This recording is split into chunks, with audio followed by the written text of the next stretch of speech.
Salutations friends, welcome back to my channel. Today's video is going to be my top 10 favorite niche fragrances. So, if you'd like to know what those are, then let's continue with this video.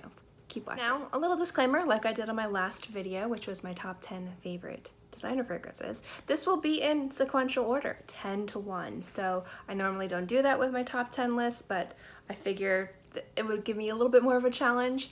Also, there are some designer fragrances in here, but there is a bit of a debate on if higher end versions of designer fragrances, so think Tom Ford Private Blend, less Exclusifs from Chanel, the Dior Prive line, the Armani Prive line. Some people consider those niche fragrances, some people consider those designer fragrances.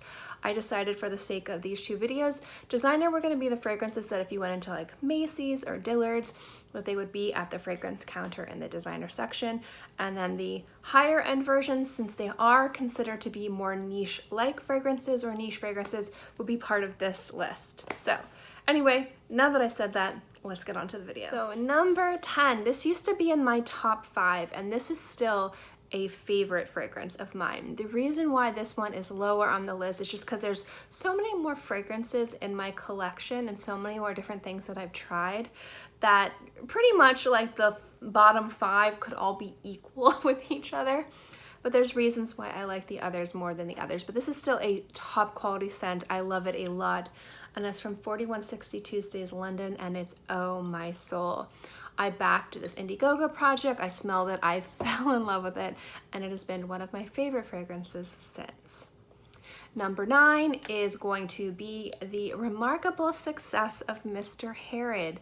This is from Penhaligons. This is part of the Portraits collection. You can only get this at Harrod's.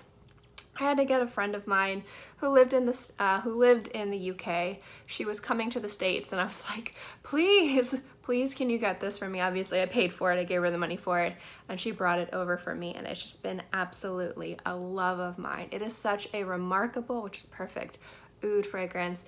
It doesn't shy away from being challenging and intimidating, but it's still very wearable, and I love it a lot. Number 8 is Bee from Zoologist. This was almost koala because I do love koala that much, but something about the honey note in this, the musky animalic qualities it has, that balsamic waxiness, it's just a gorgeous, gorgeous scent, and it kind of plays on my skin to a way that just for today, maybe tomorrow will be koala. But Bee has just been my favorite Zoologist, but it could have easily been koala or T-Rex. Let's be real here with that. Number 7 is Lost Cherry from Tom Ford. I didn't think I was gonna like this one as much as I did, but oh my goodness, this has become my favorite Tom Ford fragrance, obviously, because it's up here, and one of my favorite fragrances ever. I love layering it, I love wearing it, it's sexy, it's alluring, it's just this fizzy, boozy cherry with this gorgeous tonka base and that bitter almond in there. I'm just absolutely in love. Number 6 is one of my favorite fragrances to layer it with, and it is Baccarat Rouge from Maison Francis Curzon. Now, this is particularly the eau de parfum. I do very much love the extrait. It is almost an equal tie, but I think that the power and the presence that the eau de parfum has over the extrait is kind of what edged it to be my favorite above the extrait. Now we're in the top 5, friends. So number 5 is She from House of Matriarch. Obvious, I don't need to get into the reasons why. If you don't know, I'm very closely attached to that fragrance for a lot of different reasons. It's just gorgeous. I remember working on it and just didn't think it was going to be that beautiful, and then when it turned out to be that beautiful, I was just so excited. The lemongrass in there is just absolutely just stunning. Just a smooth, beautiful, kind of like balmy, herbaceous, kind of unctuous lemongrass in there. It's just so beautiful. I love it. Number 4 is Jasmine's Marzipan from Maison Lancome. This is part of so many lists. I am in love with this. Again, almond in there, so good. White florals, so good. It's got a little bit of woodiness in there, so good. It's gorgeous. Number 3 is Armani Prive Rose d'Araby. This was almost number 2, but it's number 3, and when you see number 2, you'll probably understand why, but this has been one of my top fragrances ever. Really gorgeous. So Armani Prive was kind of like the gateway fragrance for me when it came down to opening the doors to more luxury and higher end fragrances, and it's just gorgeous to me. It's so beautiful. Number 2 is one that as soon as I smelled it, I knew this was going to be something special and something I was really going to gravitate towards in my collection, and it's from Roja, and it's Kingdom of Bahrain.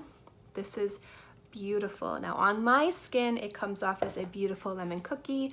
If your skin pulls more musky things, you know, it might not smell like that. So definitely sample that first. But this is has been my favorite Roja fragrance. Just so beautiful, smells so nice on the skin. It's a lot of little nuances, that lemon cookie aspect that it has. I just find it to be really delicious. And for number 1, and you guys should know this already, Sycamore.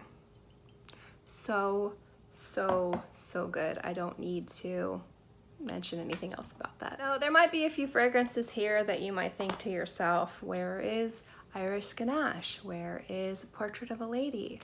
Where is this? Where is this? Those are all definitely huge loves of mine. But when it came down to, again, my top 10 niche list, it's not just about being my unicorn scent. It's not just about being a beautiful beautiful composition of something I'm currently like really into. For me, it's about wearability. It's about how often I wear it, how often I want to wear it. Just my gravitational pull towards these scents, so to speak. And there are some fragrances out there that are my unicorns that I do love so much, but I find myself wanting to wear these more and wanting to hoard those more. So for me, it's also about fragrances I just reach for to wear all the time. So that is my list. I hope you guys enjoyed it. What fragrances from this list do you agree with? What don't you agree with? Or what are you surprised not to see on my top 10 list? I'd love to know what you guys think in the comment section below. As always, guys, thank you so much for watching this video. I hope you enjoyed it, and I will see you next time.